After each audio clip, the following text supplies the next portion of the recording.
जो 100 करोड़ 80 करोड़ का आरोप जो लगाया जा रहा है, और मैं खुद आश्चर्यचकित हूँ कि मुझे भी पेपर में पता चला कि मेरे नाम से 11 दुकानें हैं। ये अपराधी के परिवारजन अपने पैरोकारों के माध्यम से मेरी उल्टी सीधी शिकायत कराए हैं, सूचनाएं दी हैं और भ्रामक सूचनाएं दी जो पूरी तरह से असत्य है। देखिए, सच्चाई तो ये है कि वो एडवोकेट है, तो सर्विस मैटर से रिलेटेड कभी कोई बात अगर हुई, लीगल एडवाइस लेते थे। देख रहे हैं अमर उजाला डिजिटल और हमारे साथ आज मौजूद हैं क्षेत्राधिकारी ऋषिकांत शुक्ला। आरोप कई हैं, प्रत्यारोप कई हैं और कई तरह की बातें हैं और सीधे तौर पर क्षेत्राधिकारी जो इस समय निलंबित हैं, मगर क्या कुछ पूरा प्रकरण है, किस तरह से पूरा वाकया हुआ, सीधे तौर पर जाएंगे। ऋषिकांत जी, सबसे पहला जो आरोप लगाया जाता है कि अखिलेश दुबे से आपकी नजदीकी, क्या कुछ है इस मामले? देखिए, सच्चाई तो ये है कि वो एडवोकेट है, क्रिमिनल के और सर्विस मैटर के केसेस देखते थे। तो सर्विस मैटर से रिलेटेड कभी कोई बात अगर हुई या क्राइम से रिलेटेड कोई मामला हुआ या कोई क्रिमिनल एनकाउंटर से संबंधित कुछ ऐसी बातें हैं, तो कुछ टिपिकल मैटर में हम लोग उनसे लीगल एडवाइस लेते थे। और कानपुर पोस्टिंग दौरान भी उनसे मेरे संबंध रहे, मैं भी लेता था और भी कई लोग लेते थे। इसके अलावा जब मैं बाहर पोस्टिंग हो गई, तब भी अगर कुछ मुझे लगा आवश्यकता, तो जो हमारे सरकारी जेडी होते हैं, एसपीओ होते हैं, इसके अलावा भी अगर लगा कुछ और भी कुछ ओपिनियन है, तो मैंने इनसे ले लिया। इसके अलावा मेरे इतने संबंध है कि लीगल एडवाइजर और पुलिस वाले। कितने पुराने संबंध होंगे ये? मैं यहाँ पर 98 में पोस्ट था, 98 से लेकर मैं 2006 तक, उसके बाद 2007 से 2009 तक रहा हूँ, 8 साल में रहा हूँ। तो उसके जब मैं एसओ बना 2003 में, तो उस समय एक इनकाउंटर हुआ था, मुठभेड़ हुई थी बहुत बड़े अपराधी से। तो उस संबंध में थोड़ा टेक्निकल एडवाइस के लिए जो मिस्टेरी इंक्वायरी हो रही थी, उस संबंध में मैंने इनसे बातचीत की। उसी समय से मेरे इनके संबंध है।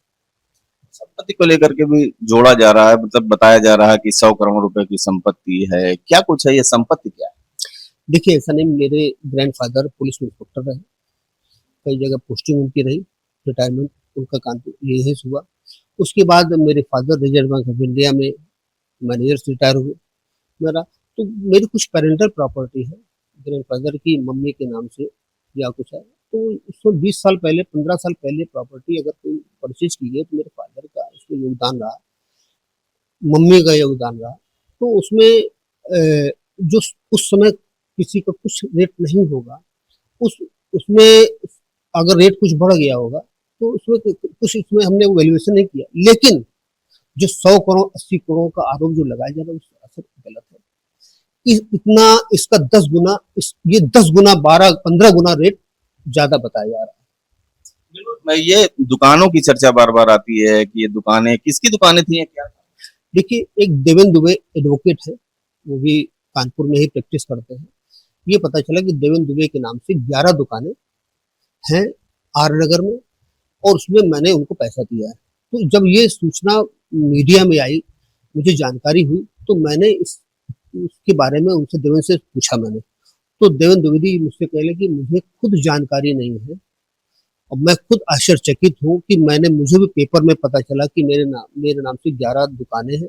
हम खुद आश्चर्यचकित हैं और कह रहे मेरे पास, हम तो ये खुले रूप से कहने को तैयार है किसी भी अधिकारी से कि कानपुर, आर नगर, स्वरूप नगर, तिलक नगर, लाजपत नगर, अगल बगल या पूरे कानपुर नगर में मेरे पास अगर 11 दुकानें, 9 दुकानें या हम हो, मेरे या मेरी पार्टनरशिप में हो या मेरी खुद की हो, तो हम किसी भी जांच से गुजरने को तैयार हैं। हमने कोई, मेरी प्रॉपर्टी नहीं ऐसी है। और जब मेरी प्रॉपर्टी नहीं है, हमारे, हाँ ये बात सही है कि हमारे मेरे पड़ोसी हैं, मेरे उनसे संबंध है, लेकिन हमारा इस तरह के, ना उनके पास कोई नहीं है, ना हमारा उनसे कोई व्यापारिक संबंध है, ना पैसे कोई लेन देन है। एसआईटी की 12 बता रही है, एसआईटी 12 संपत्तियां हैं, क्या इस तरह की जानकारी है?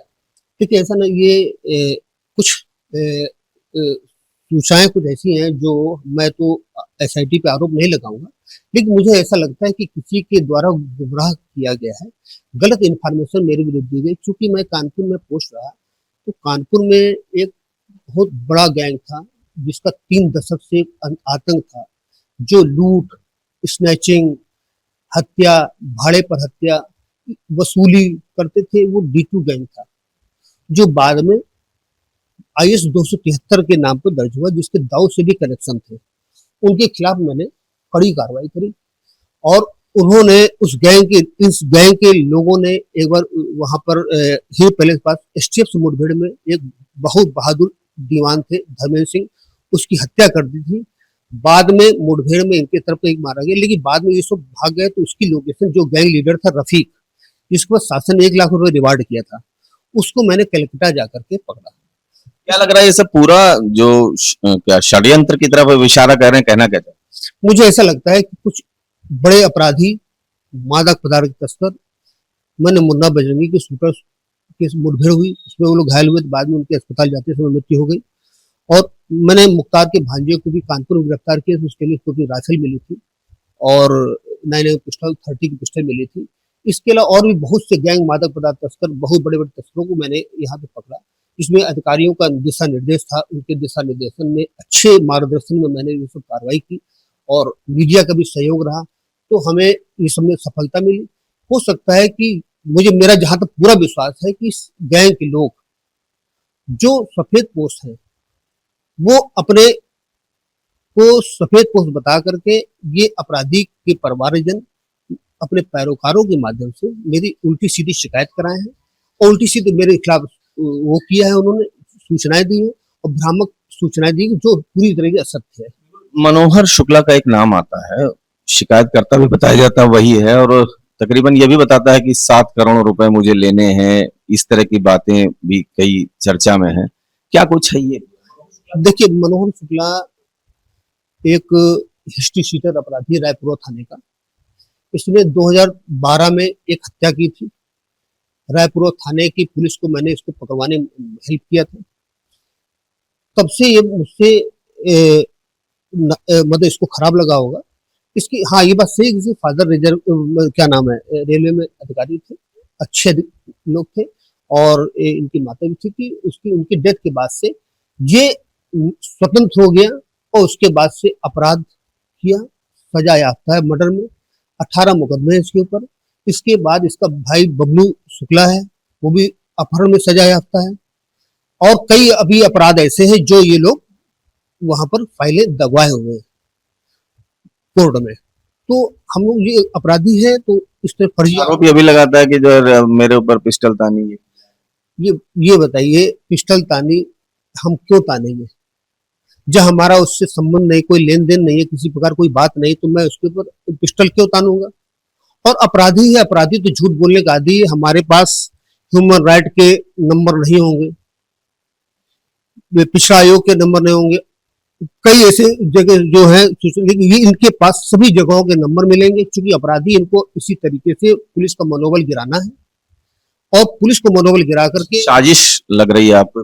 हाँ, ये साजिश लग रही है, क्योंकि जब इसने इस तरीके के थोड़ा सा पुलिस इधर बीच में पुलिस संपर्क में आया, तो इसके भतीजों ने वहां पर पुलिस तुरंत दुरुपयोग किया और वहां के क्षेत्र में, गांव में, वहां मोहल्ले में, तेजाब मिल कैंपस में कुछ शरीफ लोगों के साथ बड़ी मारपीट की। तो ये कई इसके भतीजों पे कई मुकदमे हैं, इसके ऊपर बहुत से मुकदमे, इसके भाई की सजा होता है, तो पूरा परिवार एक तरीके से मुकदमों से भरा हुआ है। अब क्या है जो तथ्य आप बता रहे हैं, पुलिस की जांच में सहयोग आप करेंगे, क्या कुछ है आगे का, क्या प्लान? देखिए, मेरी नौकरी अनुशासन की नौकरी है। हमें जो मेरे अधिकारियों का आदेश होता है, मुझे उसको कंप्लायंस करना है। मुझे निलंबित किया गया है, हमने वो नोटिस मिल गई है, मैंने उसको स्वीकार किया है और मेरा बयान के लिए, और जहां जहां मुझे अपने तथ्य को रखने, मेरा जहां जहां मुझे बुला करके अधिकारी मेरा बयान लेंगे, मैं बयान दूंगा और उसके बाद मुझे ऐसा लगता है कि मुझे अधिकारियों से न्याय मिलेगा, क्योंकि मेरा इसमें कोई ऐसा अपराध नहीं है, कोई ऐसा मामला नहीं है जिसमें हमें लगे मैं दोषी हूँ। निश्चित तौर पर ये थे ऋषिकांत शुक्ला, जिनका साफ तौर पर कहना है कि ये जांच में सहयोग भी करेंगे और जो भी साजिश है उसका निश्चित तौर पर पर्दाफाश होगा।